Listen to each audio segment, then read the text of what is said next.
Angeles who care about justice and equality and democracy and participating in our civic life here in our city and county at figuring out how to do it together as a Jewish community. And if any of those words sound appealing to you, we would love and invite you to come join us and learn more about what we're doing. We are doing community building events and public education. We've been doing great events about the history of Jews and the Jewish left and the Jewish labor movement. That's what we're doing here today, is learning together with our friends at UCLA and the Leve Center. Thank you so much for hosting us about the history of Los Angeles Jews and the labor movement. And we're really working to build on that effort of connecting ourselves across our history, our tradition, our city, and our communities so that we can imagine together what is the Los Angeles we want to build, and then bring that Los Angeles to life by being a stronger Jewish voice for the values that we share, by showing up with our neighbors, our partners across Los Angeles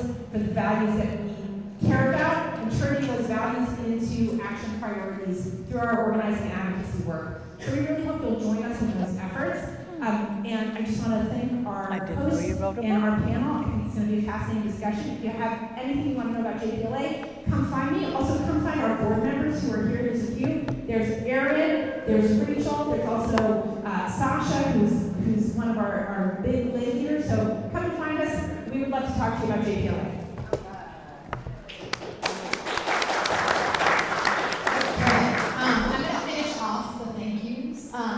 Many of you will know that I teach in our labor studies department, which just became a department this year. We're very excited, finishing off our first year.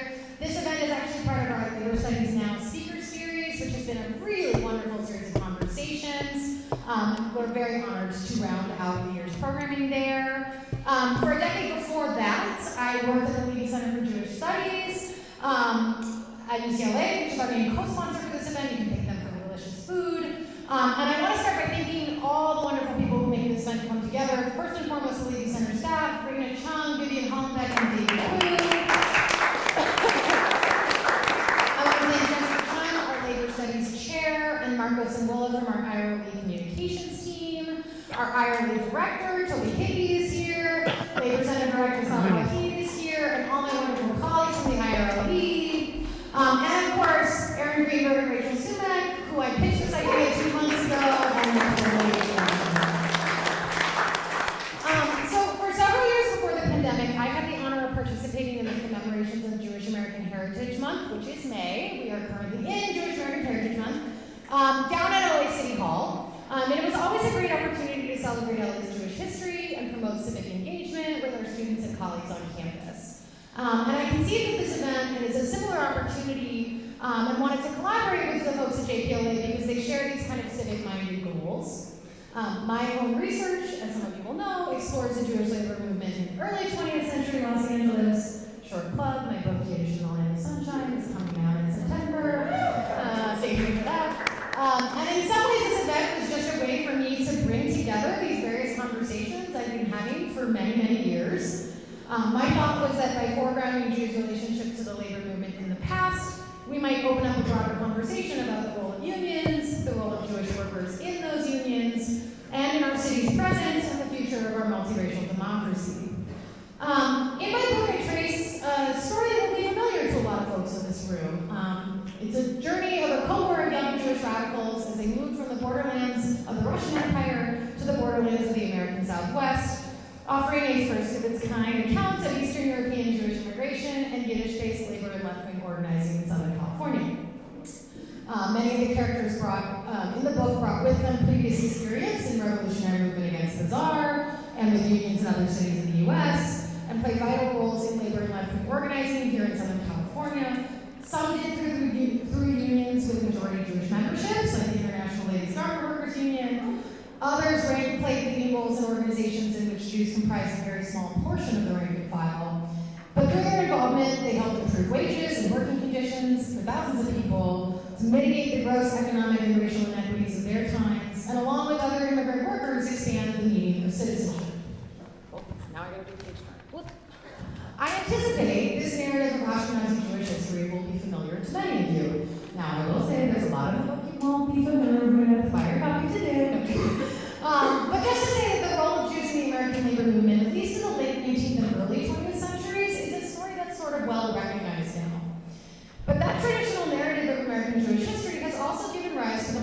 perception that Jewish engagement in the labor movement is a thing of the past. That the decades after World War II have been defined by Jewish upward mobility. That Jews all moved to the suburbs and became white folks and sent their kids to private school and college and graduate school and abandoned their commitments to working class community organizing. Many of us have heard claims, including in labor and left-wing spaces, that all Jews are white, all Jews are affluent, all Jews are bosses, or they're part of the so-called PMC, the professional managerial class, and not real workers. Certainly there is truth to that. On the national level, about 23% of American Jews today live in households earning more than $200,000 a year. But it might surprise you to know that an equal portion of the American Jewish community, something like 22%, live in households earning less than $50,000 a year, which in Southern California puts them well below the poverty line. I learned from Rachel the other day that in a recent community survey conducted by the Federation, nearly a third of Jews in LA describe themselves as financially struggling. And while that linear trend of upward mobility may be continuing for some families, in others, including many of my friends, are experiencing downward generational mobility. So this tradition of the narrative of American Jewish history is also an Ashkenazi one, which is to say that not every Jewish Angelino had a grandpa who came from a shtetl in Eastern Europe and worked in a schmata business on the Lower East Side. I love these stories. I'm teaching my class on government workers right now. I force my students to learn these stories over and over. But the 1.6 million Jewish immigrants who settled in New York at the turn of the century also included Jews from Ottoman lands, Sephardim from Salonika, Turkey, and Rhodes, who brought their own grammatical traditions. Los Angeles today is home to the most diverse community in the U.S. I would say the most diverse Jewish community in the world. After 1965, Mizrahi Jewish families from Syria, Singapore, and Shanghai made their way to Los Angeles, as did thousands of Jews from the Soviet Union, aided by the activism and support of the local Jewish community, including some people in this room. LA is today home to the largest population of Persian Jews in the world, the largest population of Israelis outside of Israel, and at least 5 Moroccan Jewish synagogues. Something like 10% of Jews in LA identify as people of color, especially younger Jews, and that cuts across all the economic realities I mentioned before. And LA is an active immigrant community. Based on the latest survey, a third of Jewish households in LA include at least one person born outside the United States, and almost half include someone whose parent is an immigrant. So what does it mean to be working class and Jewish in LA today? Where might these pockets of an existing or an emerging Jewish labor movement be? How can we ensure that Jews and all workers have access to livable wages and the dignity and respect they deserve? My hope is that in this event we can consider these more complicated realities as we listen to the great discussion of our panelists. We have an outstanding crew here, so my last duty before I shut up is to inform you that the bathrooms are over here to your right, that the trash cans are on either side of the room for your food, and that we have to be out of this building sharply at 8 p.m. So I will cut you off at 7:30. You're all gone. So let me quickly introduce our panelists, and I'm going to do this kind of out of order, sorry to say. We have Rabbi Dr. Aryeh Cohen, who is a professor of rabbinic literature at the Ziegler School of Rabbinic Studies at American Jewish University, and the vice president of the Los Angeles City Ethics Commission. He is also a co-convener of the Black Jewish Justice Alliance.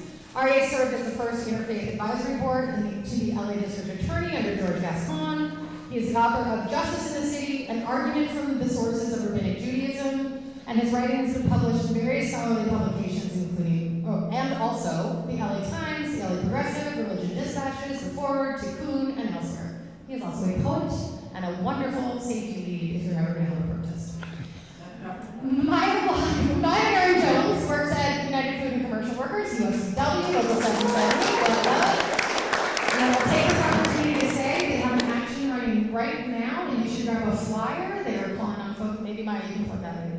Local 770 represents more than 25,000 grocery workers across grocery, drug retail, meat packing, food processing, healthcare, and cannabis industries in Southern California.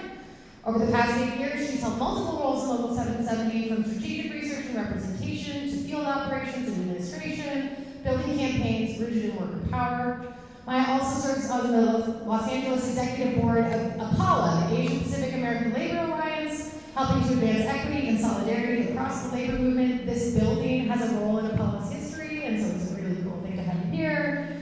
She began her career in Jewish and multi-faith organizing with groups like ECAR, Ben the Ark, and Clergy and Ladies United for Economic Justice, where she worked at the intersection of faith, labor, and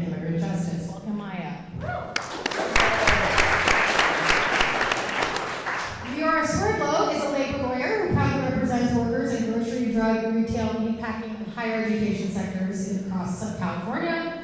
Before becoming a lawyer, she worked as a law clerk for UCLA Local 11 and the Communication Workers of America, and as a researcher for UFCW Local 770. And I gather studied with some of our colleagues here today who had nothing but wonderful things to say about her. Thank you, Leora. Our MC for today will be Brian Dolber, is a department chair and associate professor of communication and media studies at Cal State San Marcos.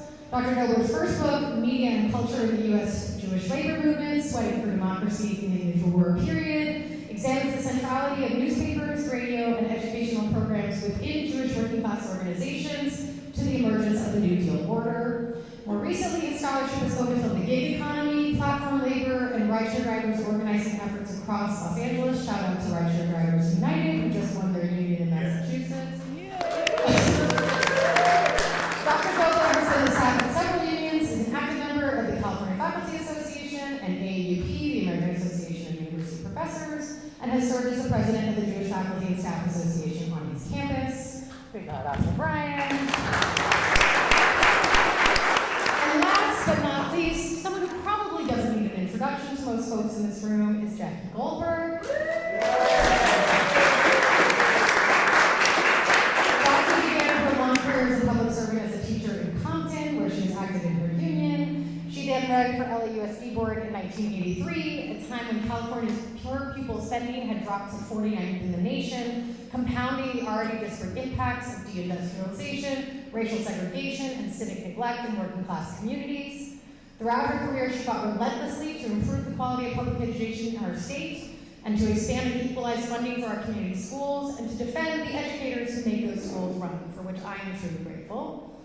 In 1993, Jackie was elected to the LA City Council, lending her support to the Justice for Janitors campaign, the campaign to pass the living wage ordinance, the fight at the New Otani Hotel, and other campaigns now recognized as seminal moments in the rebirth of the labor movement in our city. She was also a champion for the rights of LGBTQ+ Angelenos, helping to pass some of the first protections for same-sex couples at the local and state level. She served in the California State Assembly, played a critical role on the State Education Committee until 2006, and after an interlude at UCLA's teacher education program, which I did not know about, returned to the LAUS board in 2019, where she served until her retirement. We are very honored to have her join us today, and now I'm going to invite her.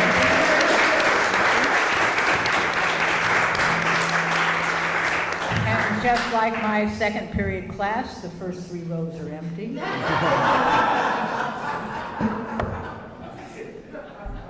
All right, thanks so much for that great introduction, Caroline, and thank you everyone for being here for what I hope will be a productive conversation at a moment that I think is really important to have this conversation. So thanks to UCLA Labor Center and everyone for bringing this together.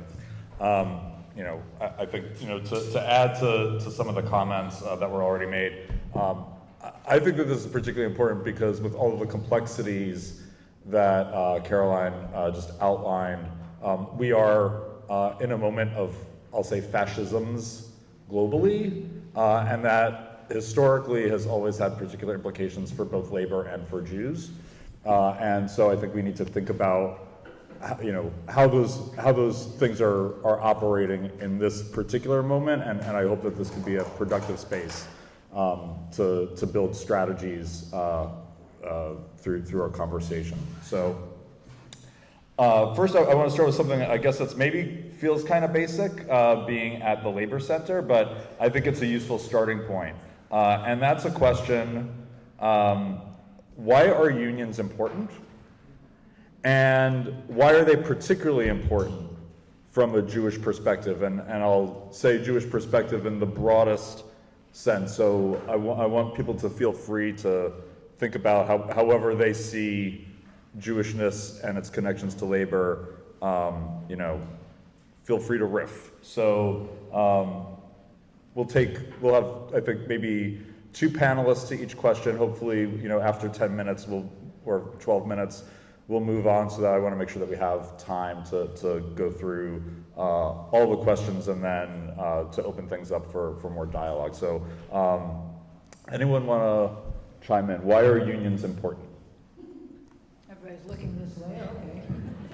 Well, you know, I think the only thing that stands between the boss and the worker is a union, unless the workers really don't have anybody on their side and they're taking on the boss alone.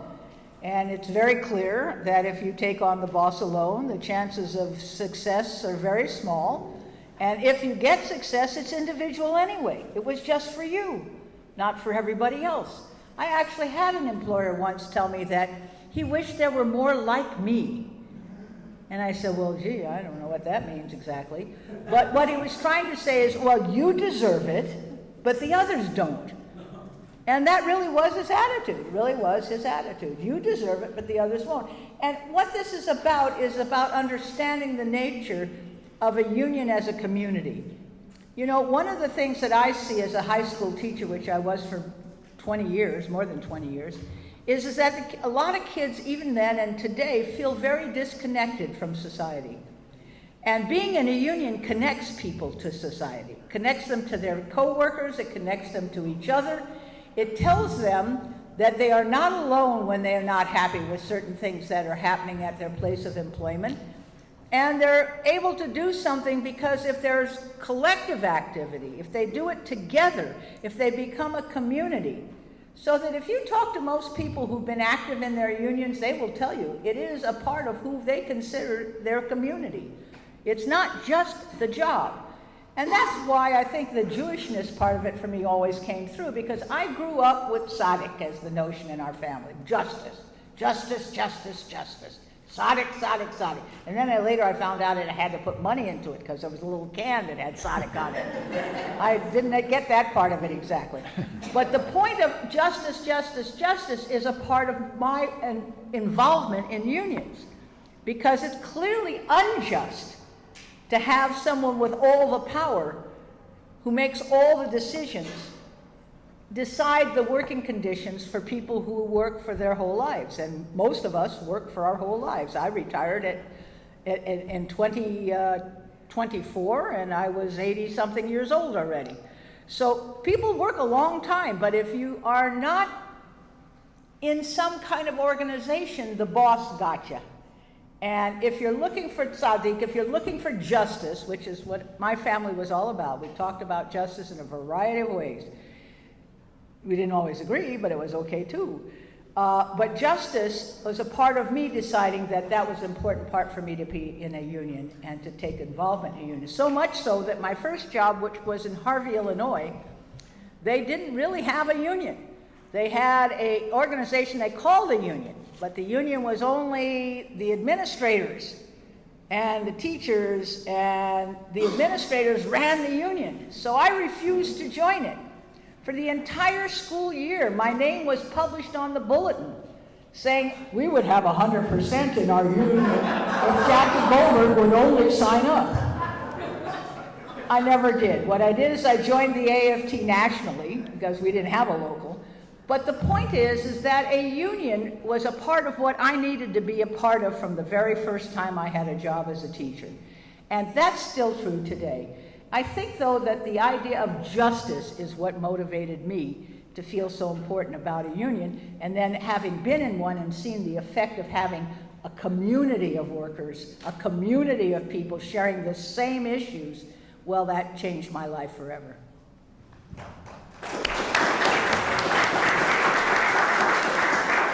Would you like to take the question?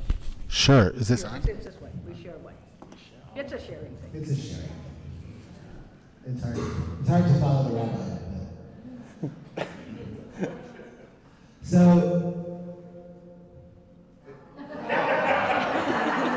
the voice of God. So, for me, the Jewish part is much more narrowly Jewish. Not that I have anything against being broadly Jewish, but labor is one of the issues that was really essential in biblical and rabbinic Judaism, and from there, in the modern period, became the basis for arguing for unions within the traditional communities. So the Talmud has an amazing statement which says that, quoting the fact that,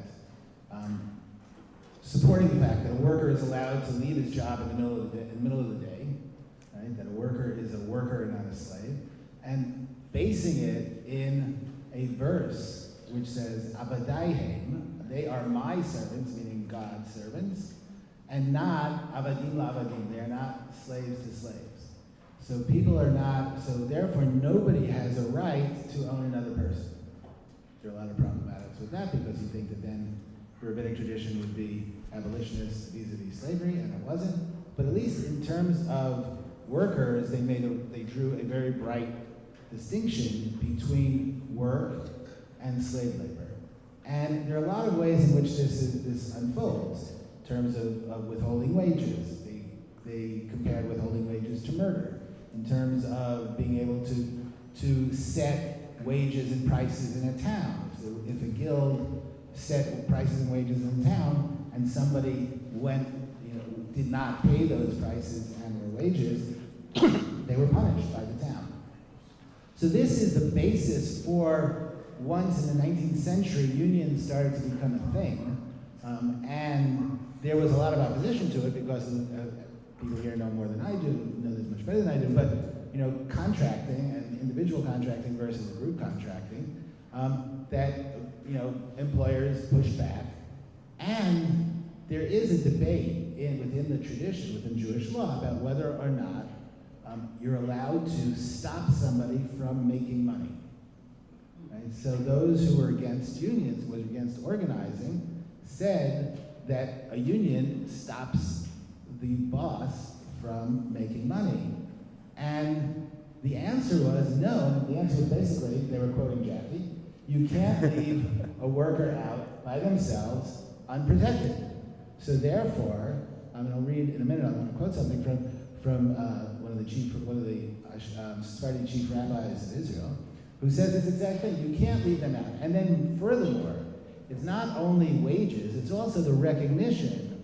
There's a distinction between paying a worker for his labor, meaning if I'm making a widget, what the worker contributes to the widget, or paying a worker so that they could sustain themselves and thrive, and they make widgets.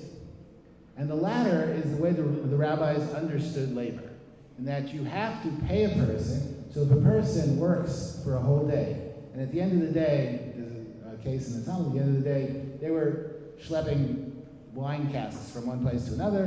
At the end of the day, they broke a couple of wine casks. So one would think that therefore they wouldn't get paid for it. But actually, Rabbi, who was one of the leading Babylonian sages in the 4th century, said, no, you have to pay them because that is what is the moral thing. That is what is said, right? And that is, in other words, the morality is law.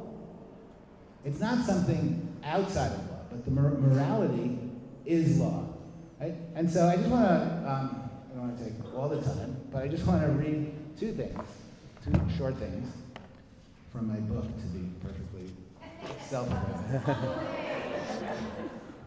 So one is from Rabbi Uziel, who was the Sephardic chief rabbi of Israel in the 50s. He says, reason dictates that we should not leave the worker alone, isolated as an individual, so that he would have to hire himself out for minimal wages in order to satisfy his and his family's hunger with bread and water in meager quantities and with a dark and dank apartment.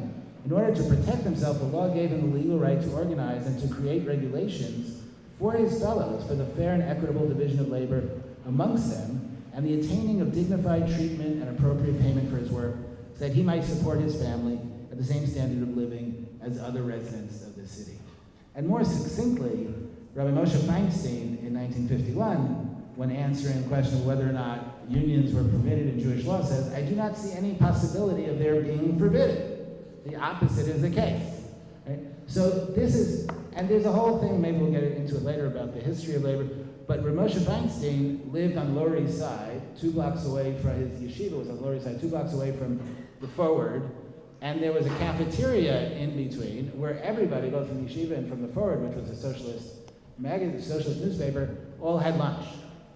So the notion of labor and unions and labor campaigns was not foreign.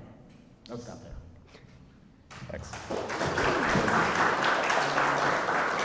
So to what extent and in what ways and I'll turn this way if either of you want to take this question.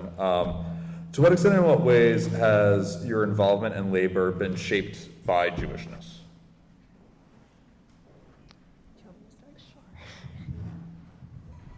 So as Caroline mentioned in my bio, I really got my start in the sort of Jewish social justice world through Progressive Jewish Alliance of blessed memory, and it was in that space that, and so many familiar faces are great to see again, but that I started drawing these connections that Jackie referenced, and also the concept for me of B'Tselem Elohim was always really important as like a justification for equity, just inherent equity. If we're all made in the image of God, whether or not I believe in God. I like that idea, that's like the strongest argument I could find for, and that for equity and fighting for social justice and economic justice. And it was through Progressive Jewish Alliance that I ended up on, picket lines and witnessing strike votes with UFCW 770 and many other unions. And it was, drawing on texts that Rabbi Cohen mentioned that really kind of lit that fire under me. But it was also, it was a community that I felt comfortable in and that I enjoyed organizing and engaging with, but then I also was curious about, what's it like, in the labor movement. I was always kind of allied with in coalition and solidarity and partnership, but I did have a curiosity about what that would be like, and that's literally how I got there.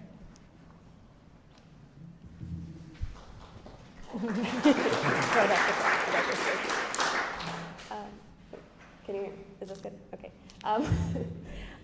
Yeah, I think this question is a bit challenging for me. I think there oftentimes isn't like a direct 1-2 in terms of like, this is the reason why I'm in the labor movement and connecting that to Jewish values. But it is something that I've thought a lot about, like as I've become more involved in the labor movement, and also as I've come to like understand and get a better sense of my own religion and how that fits into all this. But I think going back to the question on what is a union, and this is something that everyone has touched on already. It's something that I think mystifies a lot of people, and it's something that comes up surprisingly a lot. It's like with my opposing counsel and people that I deal with on a regular basis who seem to kind of not really understand that a union is just like a group of people coming together in solidarity with one another, and that does sound a lot easier than it is in practice. It's like a very challenging thing to be able to unite people across backgrounds and across religions and races, and in order to demand respect and dignity on the job. But I think just the concept of solidarity and the concept of being in community with one another, to me, is very Jewish and is part of why I do this work. So that's my answer. Okay. So Caroline pointed to some dominant narratives about Jewish American community and Jewish American history, right? That Jews were active in the labor movement in the early 20th century, right? You were mentioning the Forward and the Lower East Side, and so we get that sort of image as sort of the quintessential Jewish labor movement, right? And then by the post-war era, we moved into sort of a middle-class suburban whiteness. And, but still, there are significant numbers, as Caroline was saying, of Jewish workers, Jews who are struggling economically, financially, downward mobility for many white American Jews, right, of my generation or younger. And so, I think that this raises the question of, is there something that we could still think of today as a Jewish labor movement? And if so, what is it? And if not, then what role, because clearly, Jews are playing a role in labor today, as per this this room and this conversation. What is that role that Jews play in the labor movement if there is no thing that we could point to as a Jewish labor movement? I'll turn to you, Jackie. Yeah, I think we have to move beyond just unions in talking about the labor movement, because somebody already said something here about, the law, I think it was you, Rabbi, the law says that you have a right to organize. Well, that law had to be passed.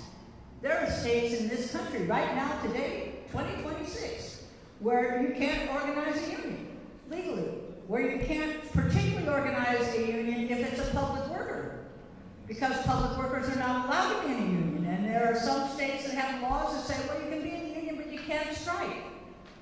Okay, so there are elected officials who are Jews. And those elected officials, about 85% of the time, are writing laws that support unions. I won't say 100%. I could probably name a couple, but I won't. No, I won't. But the point is that there are Jewish elected officials who are very important, not just in California, but in states where there are fights going on to undo some of those problems. There are laws which say that you can be called back from a strike in some states, whether you like it or not, whether you want or not. There are laws which says that if you have a person who has ever been in the Communist Party, you think that was from the 50s, there's still laws on the books today that if the person ever been a member of the Communist Party, the union can't exist. The union's illegal unless you throw all those people out. There's a lot to do for elected officials, and I'll give you one example. When the HERE was trying to organize, this is where I met Maria Elena Durazo, on the New Otani Hotel. Oh, what a battle that was. Well, I had just been elected to the LA City Council while that battle was going on. And Maria Elena Durazo came to my office and said, we're being harassed when we picket the hotel. And I said, well, when are you picketing next? I'll be there. So they picketed next, and I was there, and I went over to the officer in charge, and I said, hello, I don't know if you know me, but I'm Jackie Goldberg. I'm the newest member of the City Council, and I serve on the Public Safety Committee, and I want to tell you that I'll be observing your behavior today while you're doing this. And I went to every demonstration thereafter. They never got harassed again as long as I was there. So,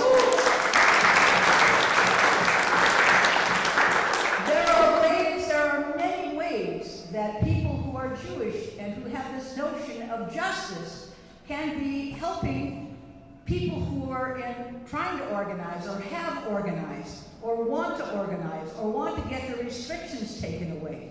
The whole notion of what's happening under the federal labor standards laws is, breaking everybody's heart because they're trying to pull it all apart again. A lot of folks that are in Congress are Jewish who are a part of that opposition, a part of that movement to say to Trump, no, you can't undo what people have fought and died for many years.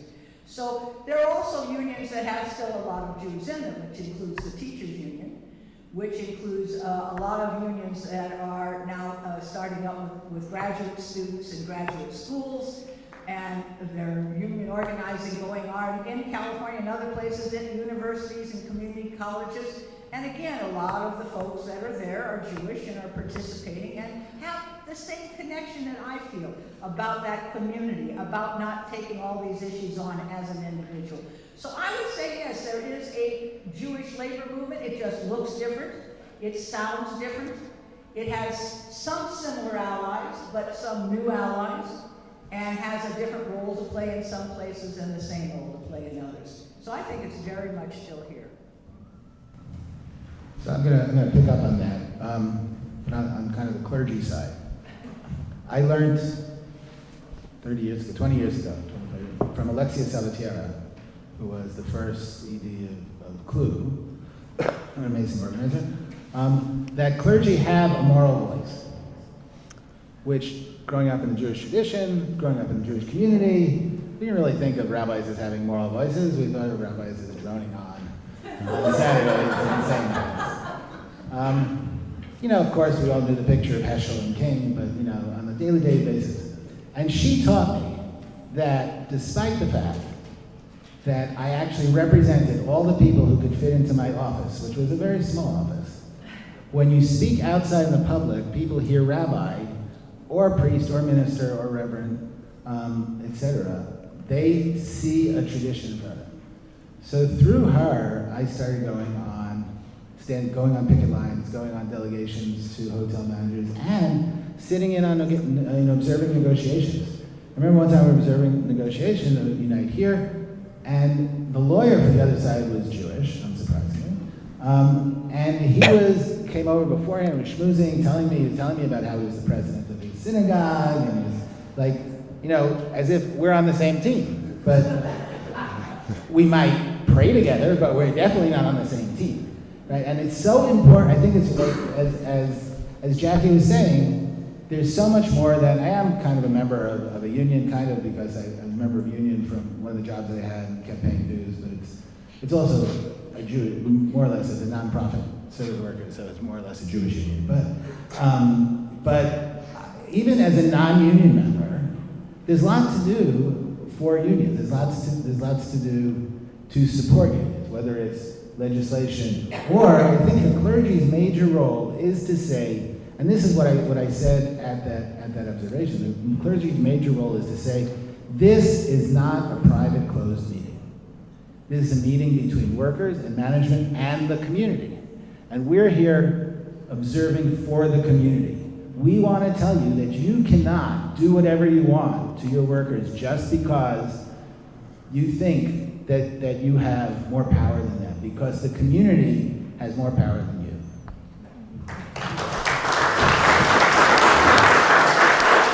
Would either of you like to pick up the threads there?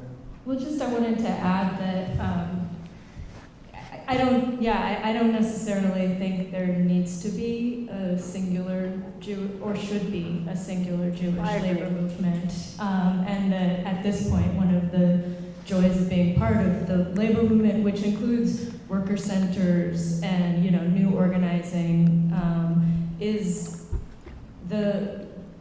it looks like the America we want it to be. It's multiracial, it's multi-ethnic, it's multilingual, and I do. So I'm a Jew in the labor movement, and I feel perfectly comfortable as a Jew in the labor movement. I'm not like wanting for some historic Jewish labor movement that once existed. And also, I wanted to plug that part of the way you can get involved with the labor movement and support is through, this is part of our current contract campaign with the pharmacists at Albertsons, Vaughn's, Ralph's, and Pavilions. And they've been in negotiations for several months, and so we've launched a customer survey. So whether you get your prescriptions at one of those grocery store pharmacies or elsewhere, this is part of our kind of bargaining for the common good theme, and we're organizing around for customers. You feel the understaffing in pharmacies as long lines. So we're saying, tired of long pharmacy lines? Guess what? So we're pharmacists. And so we're really trying to push some better language around staffing in our contract and getting as many voices of customers and your experience in pharmacies will help us do that.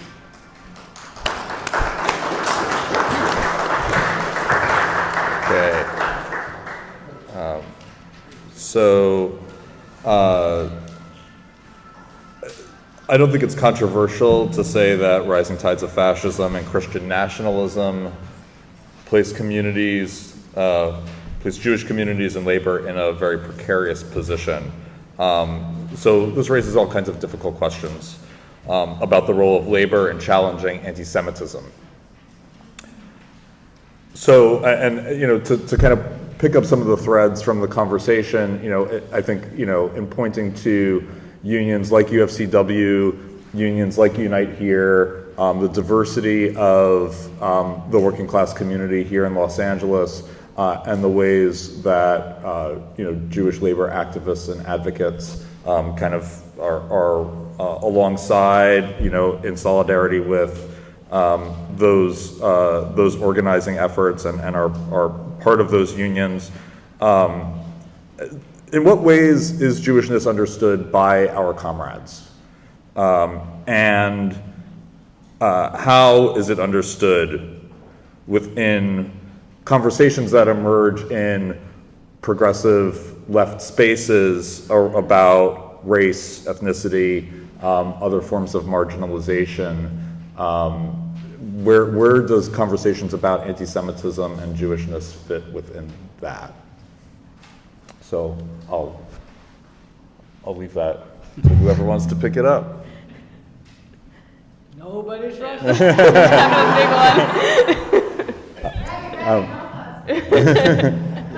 I think the Israeli-Gaza situation and Palestine has made all of that so much more complicated that it really doesn't have an easy answer. Even amongst Jewish people, as you well know, we have those who deny what has been happening in Gaza, are unwilling to use words like genocide. Others are saying, well, if you can't say the word genocide, then I don't want to do anything with you. And that's not any more useful than the other, because the conversations have to happen, as difficult as they are. We have to understand from a point of view that is not our own about these issues if we're going to get at where we are. My wonderful niece, Rabbi Susan, has in her congregation Israeli Jews and Palestinian Jews in the same congregation. She's been holding conversations with those two groups alone. Nobody else, if they're not a part of either of those two groups, is involved in those conversations. And she relates to me the agony that on both sides people are going to try to understand the other's point of view. Because from the other's point of view, my survival is relying on this. What do you expect us to do if Gaza won't stop shooting at us? On the other side is, well, okay, shoot back, but you don't have to destroy the country and try to kill everybody. You know what I'm talking about. These are very complicated issues, and they're even more complicated for people who aren't Jewish, who know Jewish people, who think that they understand which side we're on by something we said one time, and now tell everybody, that's her position, I heard her say, so this is not an easy thing. And it plays right into fascism, because it plays into division even within ourselves, much less between us and other people. So I think this is a very complicated time. I think it's important to, wherever there is an opening, to try to have mediated conversations with people about what being Jewish means today. Because it's not so easy as when it was clearer who was on which side and which side was the, quote, justice side. So I think this is a very complicated, and I think those who are fascist and who are trying to decide how to make divisions between groups further and further and further, utilize this in every way they can to remind people, well, that's what they said. They didn't even call killing all those people and tearing down all those houses and shipping millions of people from one place to another and keeping food away from them and denying water, fresh water, and bombing hospitals. How could you possibly say that's justice? Now on the other side it says, well, what's justice about killing 1,100 of us in one day? Of going to a concert, like a concert we have with some of our kids out in the desert, and just shooting everybody randomly. There's no justice there either. So I'm saying, I hope that as you take a look at the growth of fascism, which Hitler, I believe, did it in about 50 days, and it's taking Trump a little longer. But it's there, and it's real, and it is not just dividing us from non-Jews, it's dividing us from each other. And I think we have to spend a lot of time, I would love to see a forum at the future by this organization, of how do we talk better to each other when we disagree on Israel and Palestine. Because if we don't get that together, other people will make the decisions for us. And we're not going to like that any better than the decisions that are currently being made now. So that's why there was a pause when you read this question, is because I don't think any of us have that answer. But we are certainly seeing it. We are certainly seeing it, and I think it's something that we're going to have to come to grips with and figure out how to first also talk with each other, and then talk with people who see one side or the other. So, there is not, in my personal opinion, only one side to these issues. And of course, we have family members who have family members who live in Israel. You know, we have family members in my family who are Palestinians. When I taught at UCLA, my students that were becoming teachers, I had an Iranian Jew, I had an Arab Jew in one of my classes. So being Jewish is more complicated than your Eastern European Jew also. And we got to get a little more used to that, in my opinion, as well.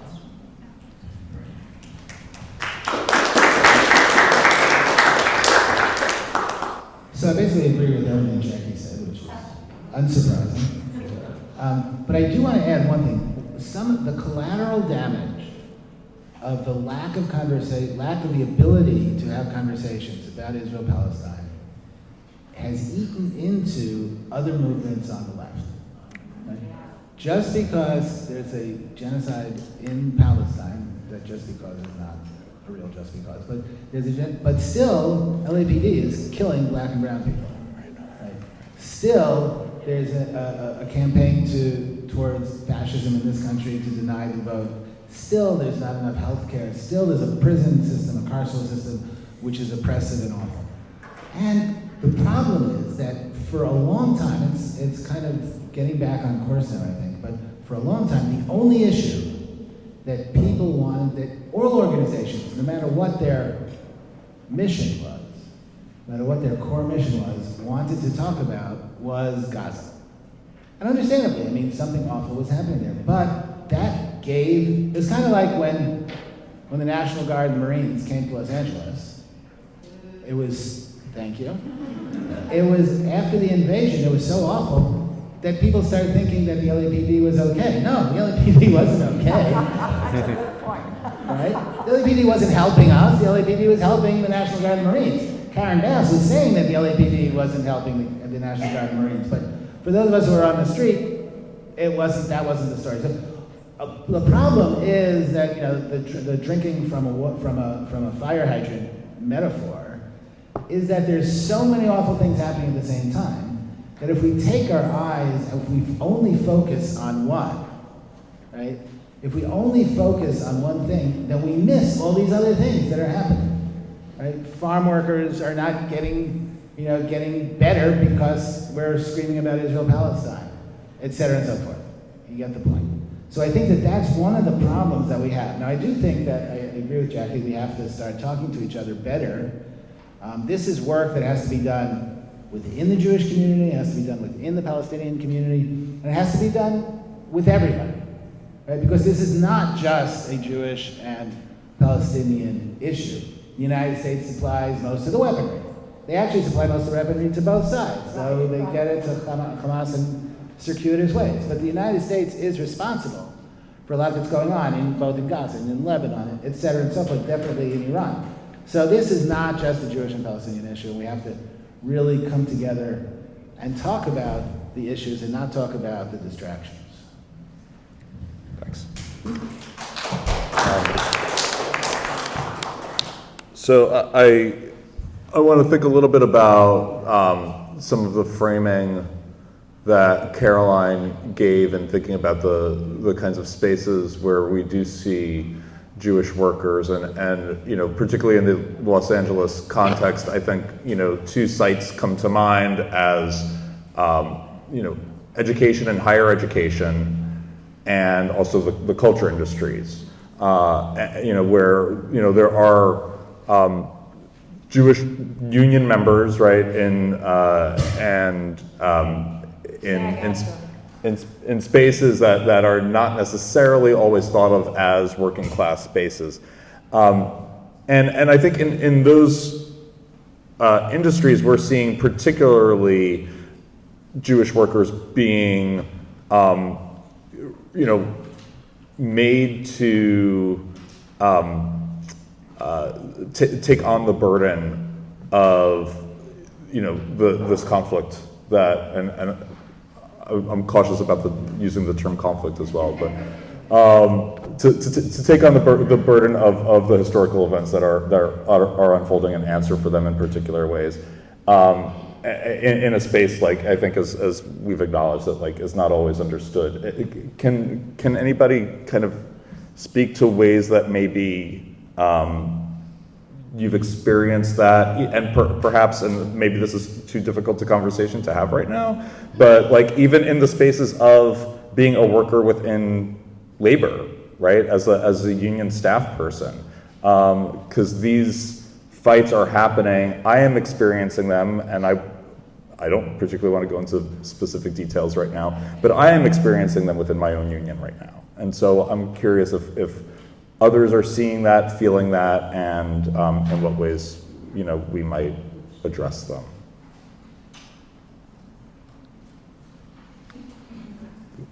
I'm not sure I'm seeing it in the same way that you are. Yeah. I do know that a fair amount of people that I worked with in Compton and organizing the Compton Federation of Teachers thought of me as not white because I was Jewish. And they thought that was a compliment, by the way. So, just so they weren't attacking me, but I thought it was interesting that they thought being Jewish was not white. My students all thought that. All of my students thought that I was not white because I was Jewish. And some thought that was good and some thought that was bad, but they all believed it.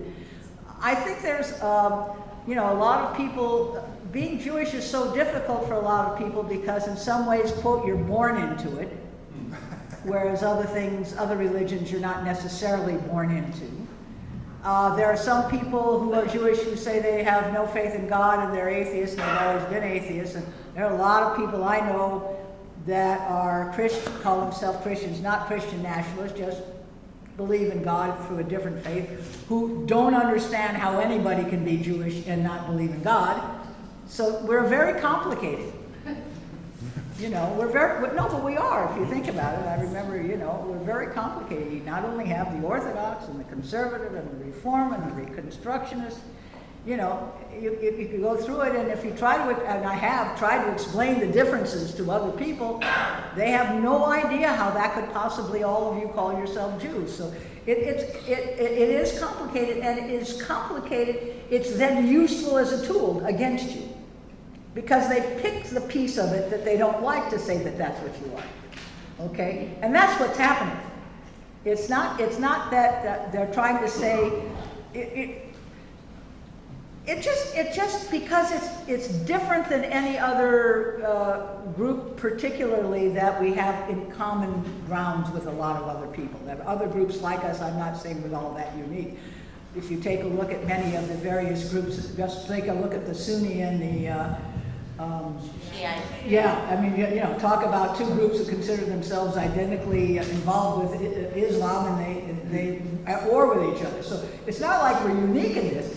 But in times of fascism, in times of fighting against who is pushing forward, if there's a Jew in the pushing forward and that those messages have gotten through, and why wouldn't they, since they're everywhere,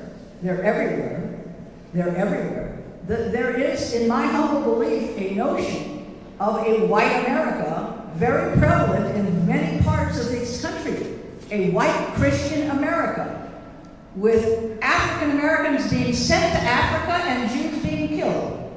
And that's not a small number of people in a small number of groups. And what they do is they present information and material which helps people who in difficult situations pick a piece of being a Jew that they can find to fight. And I think the more that Jewish people who are in those situations let them know all of what being a Jew is, the less of a target you're going to be. Not no target, but less of a target. Because we aren't one thing. We aren't one thing. And then you have groups like AIPAC. I don't know, I'm sure this group probably all knows who they are. but AIPAC is an organization of the right of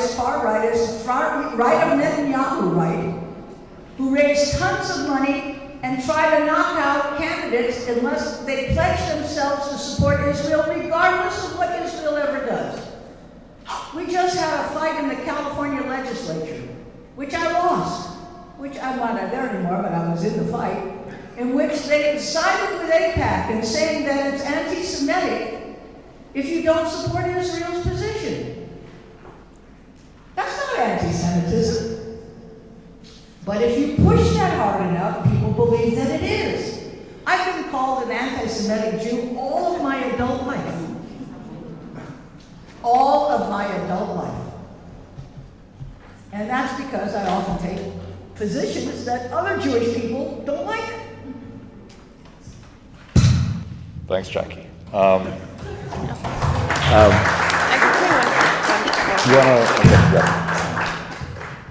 Yeah, I just have one thing I was thinking about in relation to this extremely complex topic and question, which is, from my experience with the unions that I work for, a lot of the conversations around this issue really reflect the diversity of opinions among Jews in a way that is very out in the open and straightforward, and oftentimes, like, it's a dialogue that I feel more comfortable having with Jews in these spaces than I do in a lot of Jewish institutional spaces. And that's just something I've been thinking about as, you know, with this question specifically, and thinking about conversations among Jews and how this is an issue that has, you know, Jews have had differing opinions on for decades and decades and decades. It's not like a new conversation, but it's a conversation that has often not felt very comfortable to have in a lot of institutional spaces, but I think has been going on in the labor movement in a way that has felt, I don't know, maybe not new, but new for me, because this is, yeah, I'm new to this world.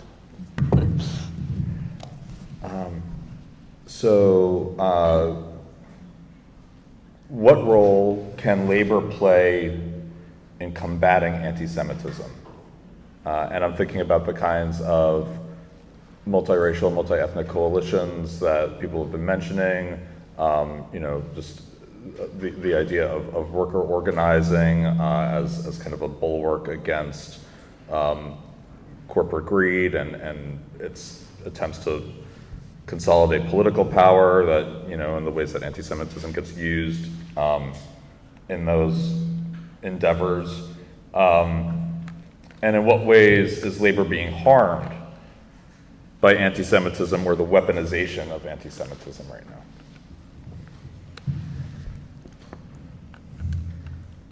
So I will step into this. I do want to tell a story about my grandmother. My grandmother lived on Lower East Side. She came to this country at the end of World War I from Hungary, though she was born in Poland. She was a seamstress, and she worked in a sweatshop. And every Friday, because she was an observant Jew, she would look on the wall and it would say, if you don't come in on Saturday, don't come in on Monday. And so every Friday she would go and get her paycheck and go home, because keeping Jewish law was more important. And this went on for a long time, until finally some boss either liked her or liked her work, unclear from the story, who said, okay, you could stay. You could keep working here. You don't have to come in on Saturday. Now, the way I would have loved this story to end up is that then she became a union organizer, and that's not the way it happened. I was always told the story as a story about persistence and commitment to faith, which I think it was, actually. But what the story is about anti-Semitism. Serious anti-Semitism, and she worked in factories that were probably owned by Jews. Yeah. Right? And so one of the things that brought me to the labor movement was remembering this. I mean, it took me a long time to realize that that was a story about workers' rights and not a story about just about religious rights. But back then, just your basic notion of being able to be religious, be an observant Jew, was up for grabs. And so I came in to the labor movement through, well, partially through that portal. I learned about labor through actually activists and activism. Shout out to Irv Hirschenbaum and Steve Kaplan, Alexis Leora, Jim Lawson, blessed memory. But there was always, when I finally understood what the labor struggles were, I remembered I was able to reframe and understand my grandmother's story as a labor justice story, rather than just a story of anti-Semitism. And so that's where I think that labor can fight anti-Semitism, because it is a worker justice issue. There were unions in the 60s that were racist, right? Were? Sorry. There are unions that are still racist. But the point is that that's a worker justice issue, right? It's an issue of racism, but it's a worker justice issue. And labor, the unions can help in the struggle against anti-Semitism in the same way that they can help in the struggle against all religious persecution or religious discrimination by saying that this is a worker justice issue. That, and this is, to use Jim Lawson's term, this is not plantation capitalism. A worker is not an ox. A worker is not a plow. A worker is a human being who has to be able to thrive, and in exchange, that person works. And thriving includes having a religious life. So I think that that's kind of where the unions can come down on anti-Semitism.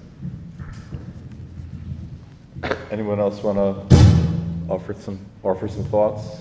I would say the fact that unions, at least in Los Angeles, are now multi-ethnic and multiracial is an opportunity to deal with this.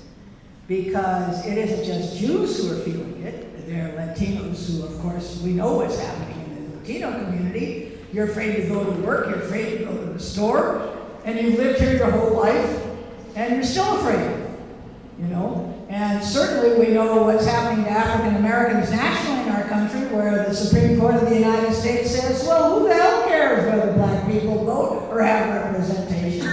So there's plenty of issues on which we can come together by talking about everybody's issues, not just one group's issues. And when you talk about everybody's group's issues, then you come to the idea that it is a worker issue. That dealing with any kind of discrimination is a worker issue, whether it's women, whether it's short women that can't be in the military or can't be in the military or in the police force. And I'll tell you, the only woman I was ever afraid of in my life was a short woman teacher at my campus. Because she could throw anybody, so don't tell me about short. I don't want to hear short from you, you know. So there are all kinds of ways, and that's, again, a part of the divide and conquer strategy of capitalism, particularly of the kind of capitalism which is the kind of capitalism we have, which is unbridled and unlimited capitalism with no rules. And under the current administration, no rules. Before it was just not very many rules, now it's no rules. So I think when these conversations come up, it's good for us to remind ourselves that fighting against any kind of unjust, unfair discrimination, looking at people at work on any basis other than their ability to do the job, is wrong, is unethical, is anti their religion, whatever their religion is, anti our religion, and that when you take it on not as a single piece, but as a part of the fact that this is what fascism does. It makes everybody think that everybody else is the enemy, when the enemy are the people telling you that everybody else is the enemy. And that conversation can happen. It really can happen. And I've seen it happen. And I think it is an advantage of the multiracial, multi-ethnic union. Because now everybody has felt something here. We all know that something isn't fair. Okay? And then you can discuss ways in which it isn't fair for one group or another, and that make the commitment that you will fight for them as you will fight for yourself. You begin to move things away from fascism.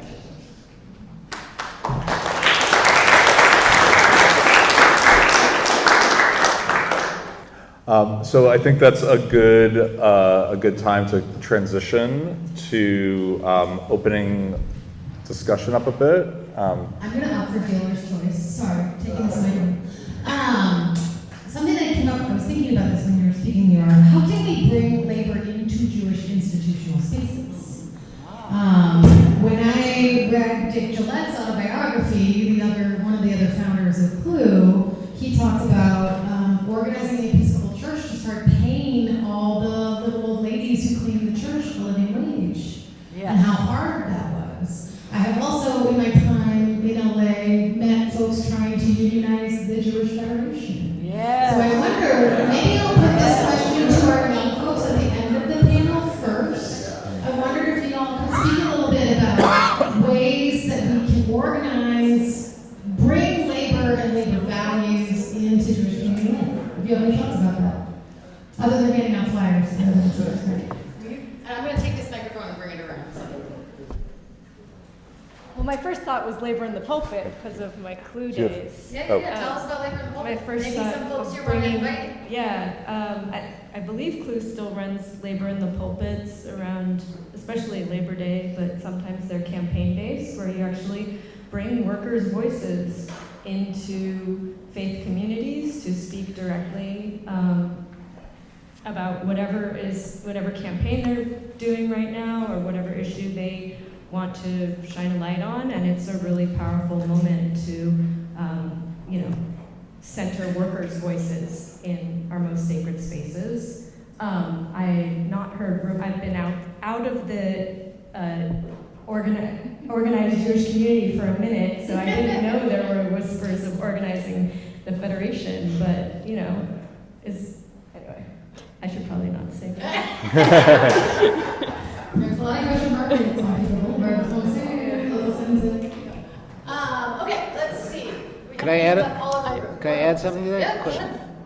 So, two things. One, because I'm old, I remember when there were two Jewish day schools that were unionized, one in Boston and one in Philadelphia, and they did a classic union busting and fired the head of the union, and so it's a tough terrain. And part of that reason is because of the law. Since Jewish institutions are religious institutions, they don't have to follow laws.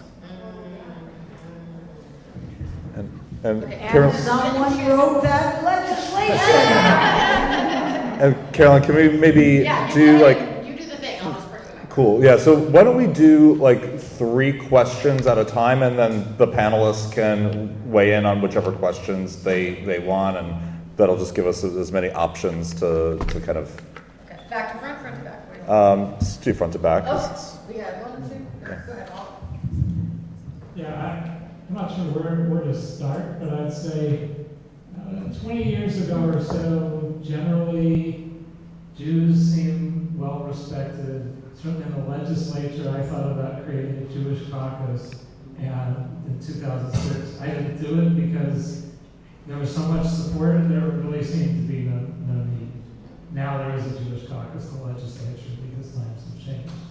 And a couple of years later, I was the executive director of the Jewish Labor Committee. When we did a fundraiser, every union bought a table. We were well respected, we were collaborative. I'm curious what labor is like now. I haven't been involved in the 3 years since I was turned down on city council, but I can tell you I was running for another office at the time, and I got a lot of support from a lot of unions. I was told by friends in UCLA that I probably shouldn't even raise my candidacy. I'd be better off just letting them avoid the whole thing. And my sense was it was because I was too Jewish. So are you seeing that in labor? Is there an undercurrent? How difficult would that be to impact? And unfortunately, the Jewish Labor Committee in Southern California went moribund about 12 years ago. I think we could have been useful. Can you give his name, please? This is former City Councilman Paul Kratz. Paul Kratz, former city councilman. Thank you. And yes, we have Jewish Labor Committee in the house. Hi, I was just wondering, Rabbi Aryeh, if you could elaborate on syndrome, I think I expected from the US. A big deal, and I'm not really familiar with it, so. Okay. Yeah. I wonder, I worked in the Jewish Federation at one time before I moved into the entertainment industry where I'm a union member. And I wonder how much discomfort there is in the fact that Jews are no longer in leadership in a lot of unions. And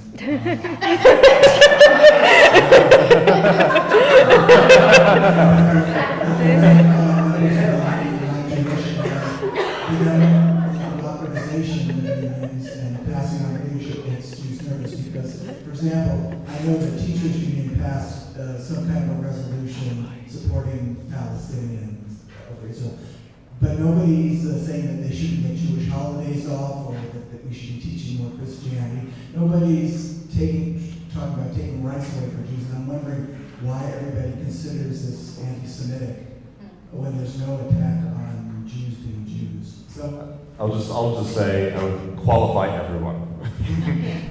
There's so many. Many. Yeah. The Jewish establishment.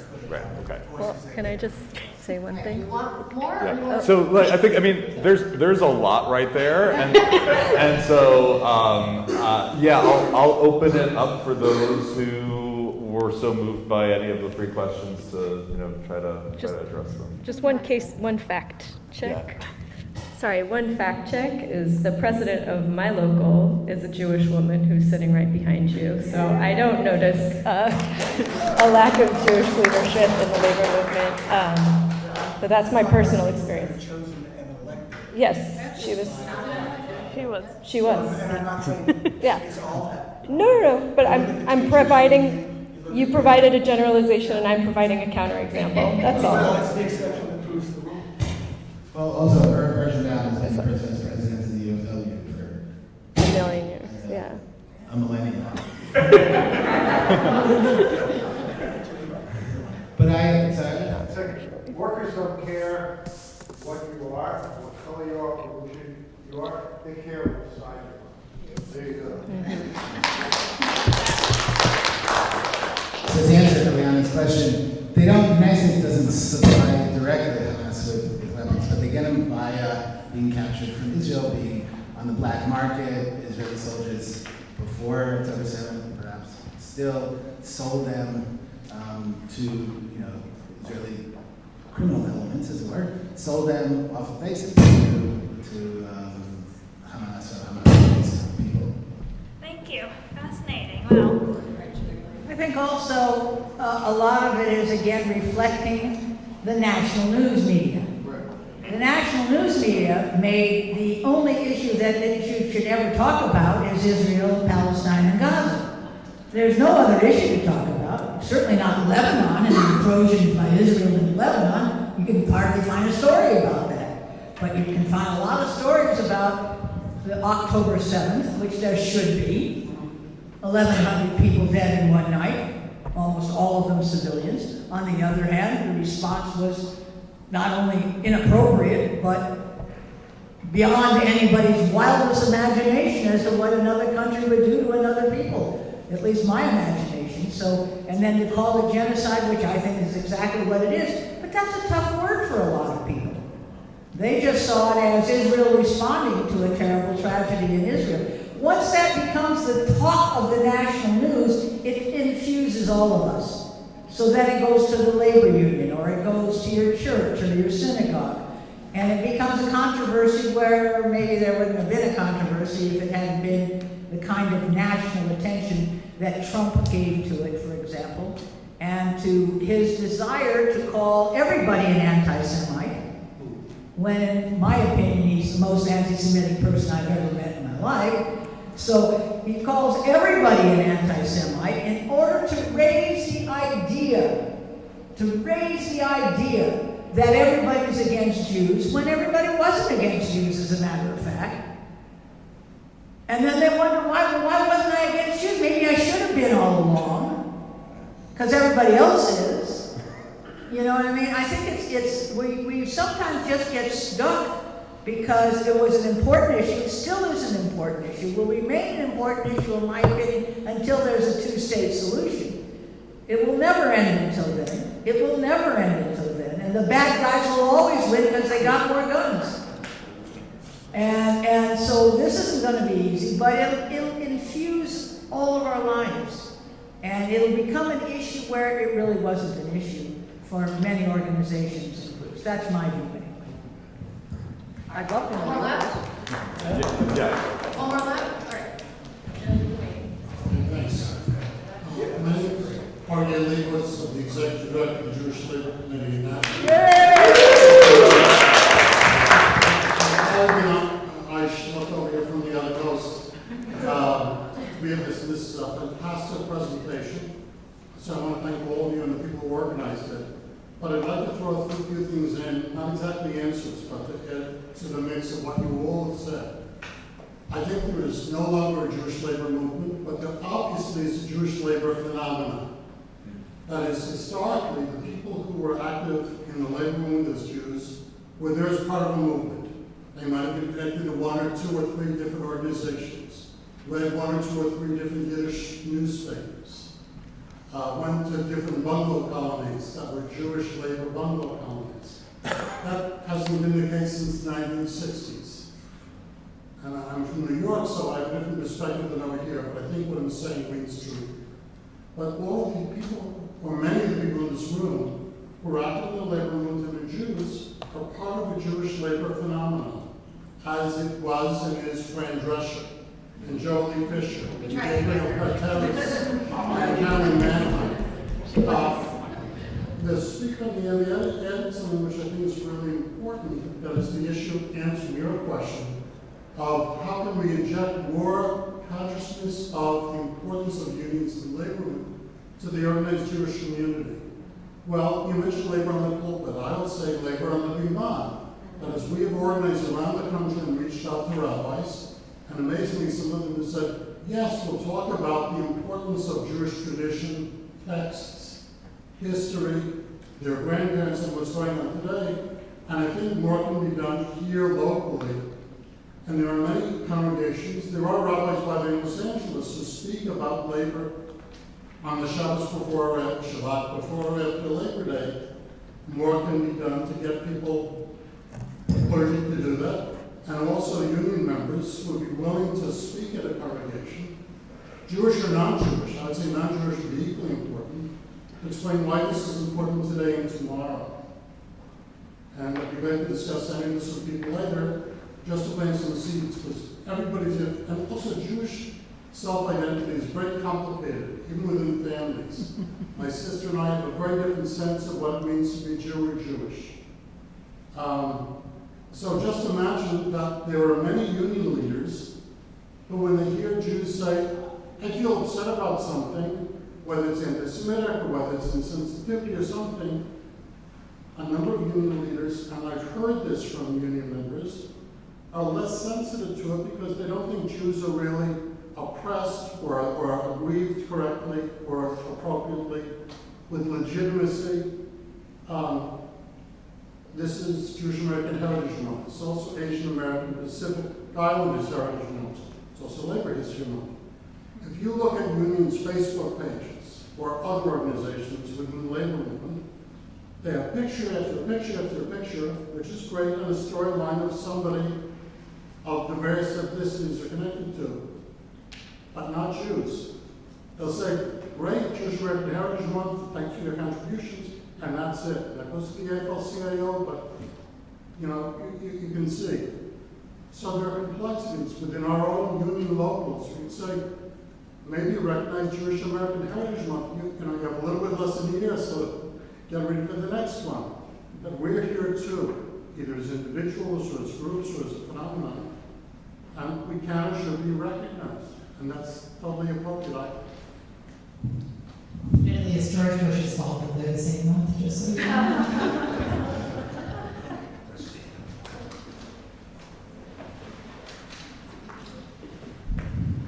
Thanks to the organizers of this and the panel, much appreciated. I'm Norman Sandler, I'm with the Socialist Workers' Party. The Jew hatred is endemic to capitalism, is our belief. And it's very important to defend Israel's right to exist and to be a refuge for Jews in a world of rising anti-Semitism. It's quite important.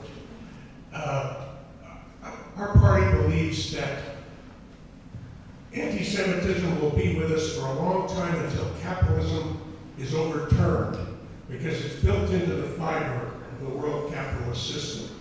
So we campaign on that, and we stand with Israel's right to exist.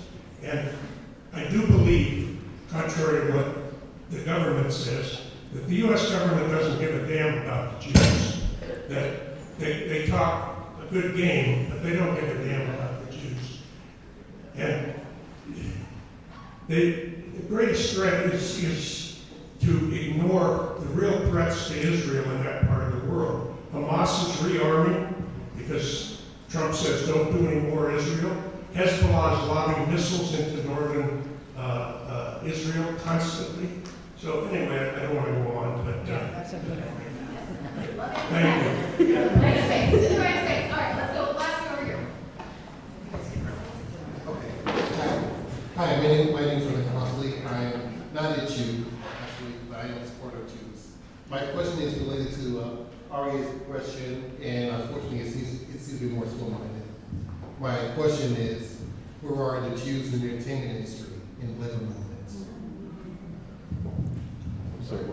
Where are the Jews in the entertainment movement industry? In the entertainment industry. In the labor, I guess, I think in labor. Within the labor movement, you mean? Like, Or in regards to the labor movement. yeah, okay. Okay, I was hoping that you guys would explicitly talk about something that's interesting to me about Los Angeles, and I'm sure many of us here are part of that generation who, okay, our grandparents immigrated here, our parents were professionals, we became radicals, a lot of us went into the factories, and, you know, we were trying to have a revolution and be labor activists at the same time. You know, when the revolution didn't quite work the way that we planned, a lot of people ended up, you know, going to other professions, teaching, writing. But I noticed one phenomenon in Los Angeles that I haven't really seen in other cities is a lot of these people were hired by unions to be organizers, you know, to produce newspapers and things like that. I mean, it seemed like the unions, well, probably it was like SEIU, certain unions were very open to have, you know, former or maybe radicals work within their unions. And I was wondering if anybody had anything that they, you know, had to say about that. Do we have time for one more? One last one? Yeah, let's do All that. right, tag it on. Here you go. I think one of the things that contributes to anti-Semitism is the stereotype of rich Jews. If you look at the CEOs of the Fortune 500, most of them are Jewish. In fact, only about 8 to 10%, but that's higher than the percentage of the population. And we see it all the time, right? The Sacklers, you know, Altman, Zuckerberg, Epstein, Harvey Weinstein, you know, and their names are out there, and if their name was Smith, nobody would notice.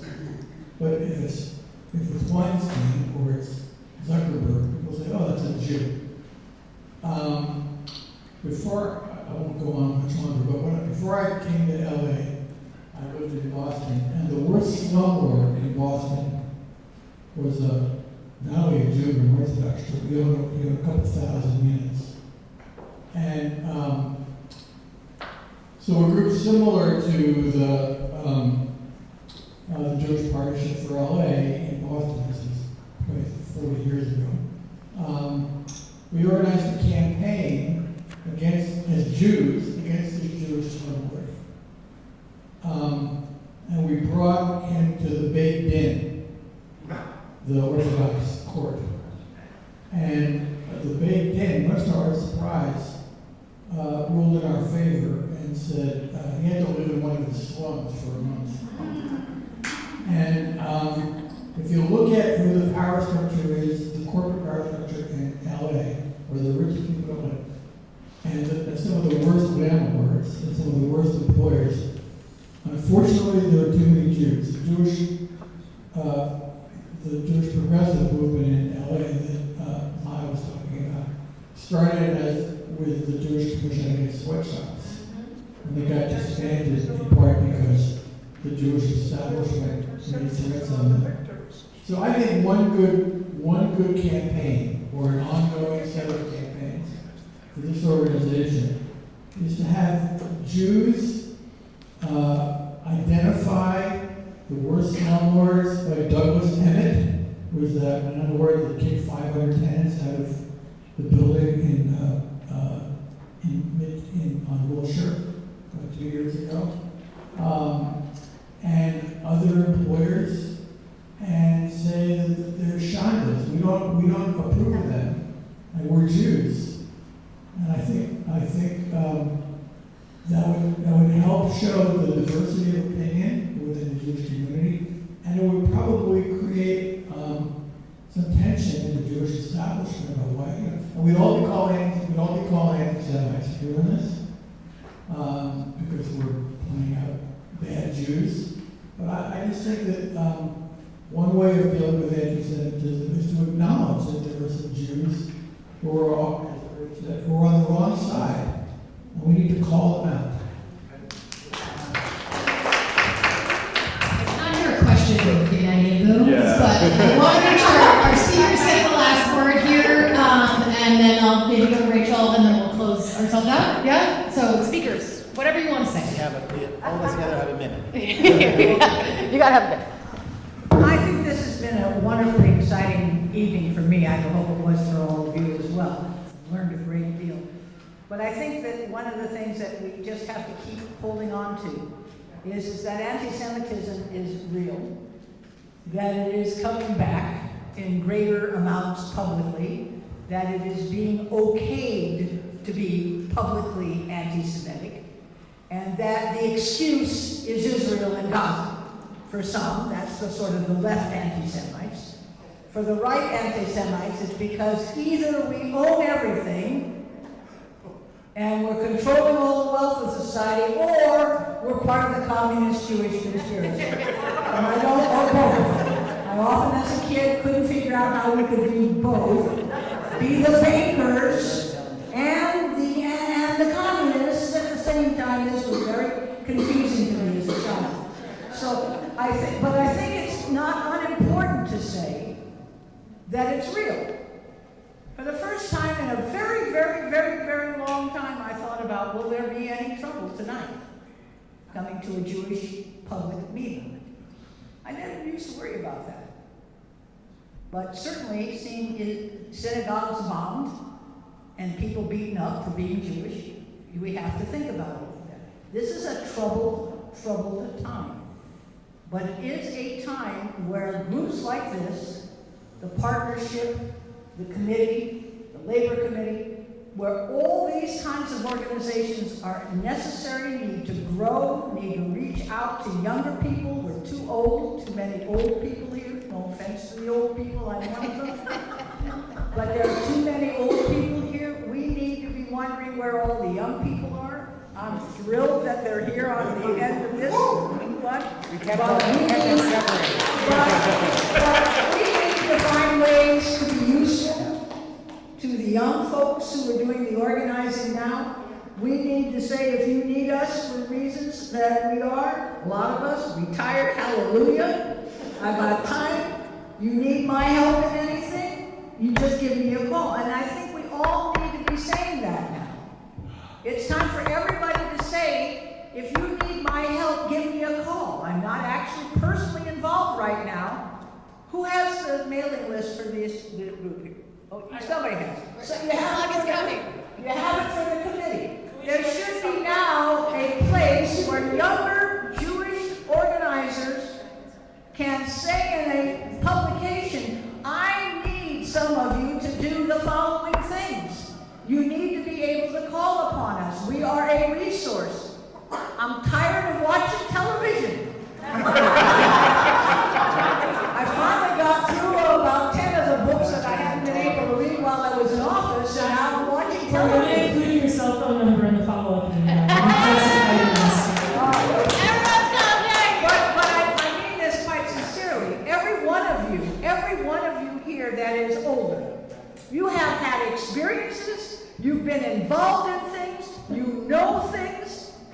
and you should be offering your assistance, not telling people what to do, but explaining what you did and seeing if it might be useful to them after they invent themselves. Hey.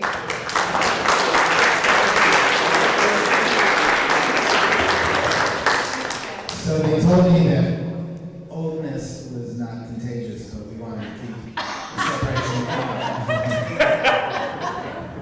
So I just want to make one short comment to Peter, who has great respect. It is dangerous to start giving causes for anti-Semitism. I think as a Jewish community, we should organize against Jewish landlords and developers and non-Jewish landlords and developers. At least when I was involved in this, the largest developer who was awful in Los Angeles was not Jewish, was Roman Catholic. And we do this kind of movement where we bring clergy to the CEOs to try to play on their conscience to get boycotts and things like that.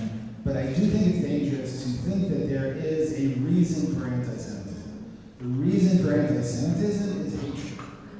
And giving it, as we said before, that giving it clothing it in one thing or another is just that. So I think that we should fight Jewish landlords. And I wasn't surprised at your story, because there are great tools and resources in the Jewish tradition to say all kinds of stories. Now's not the time of people pushing back against awful managers and store owners. I do want to thank the organizers of this panel. Time is now. The urgency is here. As Jackie said, I'm old, not yet retired, but I'm happy if there's anything I know that might be shared with others, I'm happy to do that. Thank you all to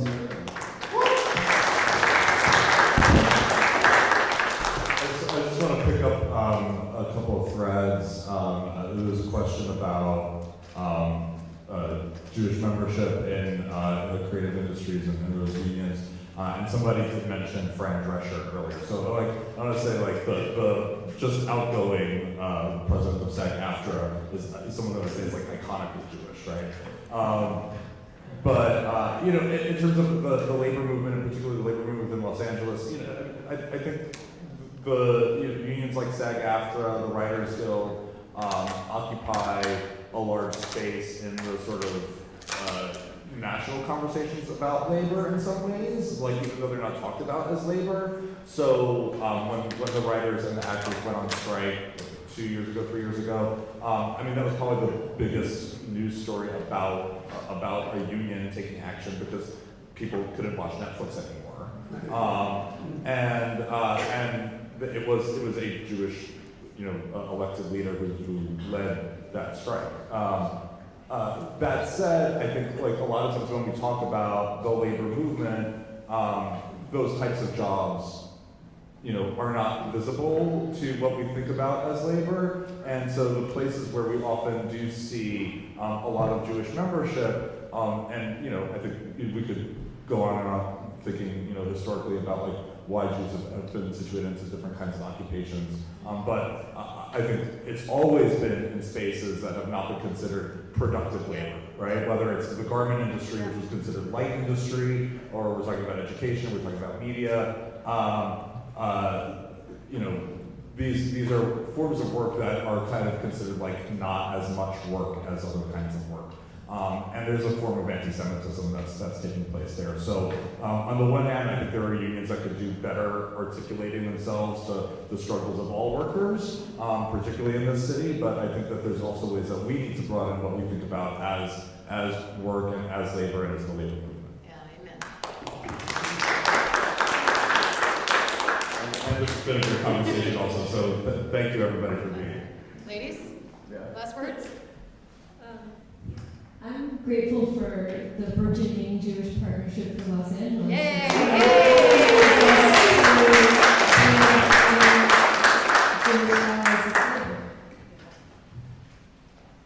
Set them up for flip time.